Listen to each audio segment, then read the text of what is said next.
परमेश्वर के धन्य नाम की महिमा हो।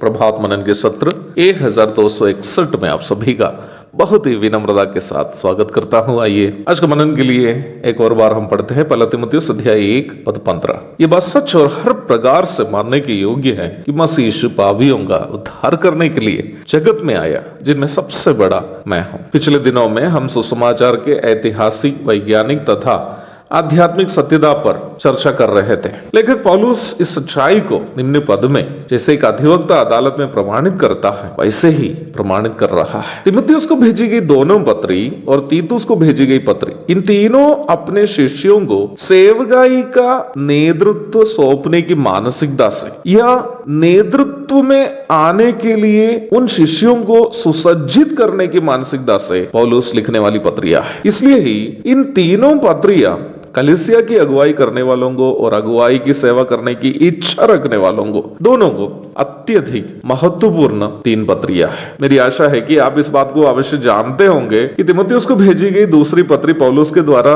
लिखित अंतिम पत्री है। ये मेरा नम्र निवेदन है कि प्रभात मनन के सदस्यों में जितने भी ऐसे मित्र हैं जो कलीसिया की अगुवाई करते हैं, इन तीनों पत्रियों को प्रार्थना के साथ अवश्य अध्ययन करें।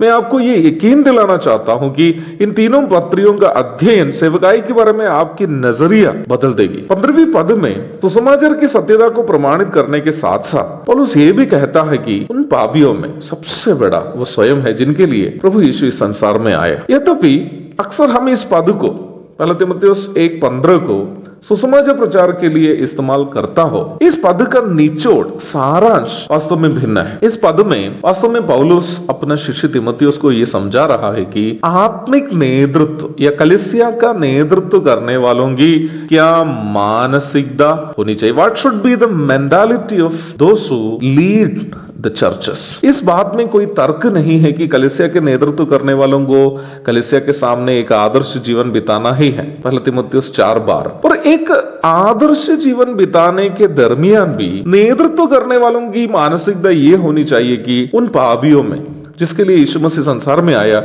सबसे बड़ा वे स्वयं है। वर्तमान काल में देखा जाए कई ऐसे तथाकथित अगुवे हैं जो कलीसिया के सदस्यों के सामने अपने आप को एक परम पूज्य या परम पवित्र के रूप में दर्शाने की कोशिश करते हैं। ये वचन की शिक्षा नहीं है प्यारो। कई वर्षों के पूर्व कैथोलिक समुदाय के भूतपूर्व अध्यक्ष जॉन पॉल द्वितीय जब केरल का दौरा किया, उनके चले जाने के बाद केरल के कैथोलिक समूह के लोग उन सभी चीजों को जिसका पोप ने उपयोग किया, जैसे कि उन्होंने जिस गाड़ी में यात्रा किया, जिस थाली में खाना खाया, जिस कुर्सी पर उन्होंने बैठा, जिस पलंग पर उन्होंने सोया, सभी को वहां के कैथोलिक समुदाय के लोग पवित्र मानने लगे। वर्तमान काल के कुछ प्रोटेस्टेंट समूह के तथाकथित अगुवे भी ये कोशिश करते हैं कि उनके अनुयायी ऐसे ही करे जैसे केरल के कैथोलिक लोग जॉन पॉल द्वितीय के साथ किए। ये कितनी दुर्भाग्यपूर्ण बात है। मुझे सुनने वाले प्रियो, सबसे पहले आपको ये मालूम होना चाहिए कि बाइबल में कलीसिया की अगुवाई के लिए पदवियों को नहीं दिया है,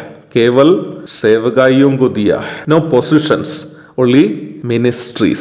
आप कृपया ध्यान दीजिए कि बाइबल ये नहीं सिखाती है कि कोई सेवा कोई करने के कारण, जिसको लोग पदवी के रूप में गलत समझते हैं, इसलिए मैं पदवी शब्द इस्तेमाल करके कहना चाहता हूं, किसी खास पदवी में बैठने के कारण सुसमाचार प्रचारक या पास्टर, ऐसा पदवी मिल जाने के कारण कोई अधिक पवित्र हो जाता है करके बाइबल नहीं सिखाती है। अब एक स्वाभाविक सवाल आपके मन में उत्पन्न होने की संभावना है, जब भी ब्रदर, क्या आपका कहना यह है कि विश्वासी लोग प्रभु के दासों का सम्मान नहीं करना है? मैंने ऐसा नहीं कहा प्यारो। मेरा कहने का सारांश यह है कि अपने आप को एक बड़ा आदमी के रूप में दिखाकर विश्वासियों से जबरदस्ती आदर लेने की आवश्यकता नहीं है। ऐसा कोई करता हो तो समझ लेना कि वो कपटी नंबर 1 है। यदि एक प्रभु के दास का जीवन वचनानुसार का हो और उनके द्वारा किए जाने वाले वचन की सेवकाई से उनके कलीसिया के लोग या अन्य लोगों को आत्मिक लाभ मिलता हो, तो आदर मांगने की आवश्यकता नहीं पड़ेगी, लोग स्वयं उनका आदर करेगा। पौलुस का आदर यदि हम करते हैं तो इसलिए नहीं है कि पौलुस अपने आप को एक बड़ा आदमी के रूप में दिखाया, परंतु इसलिए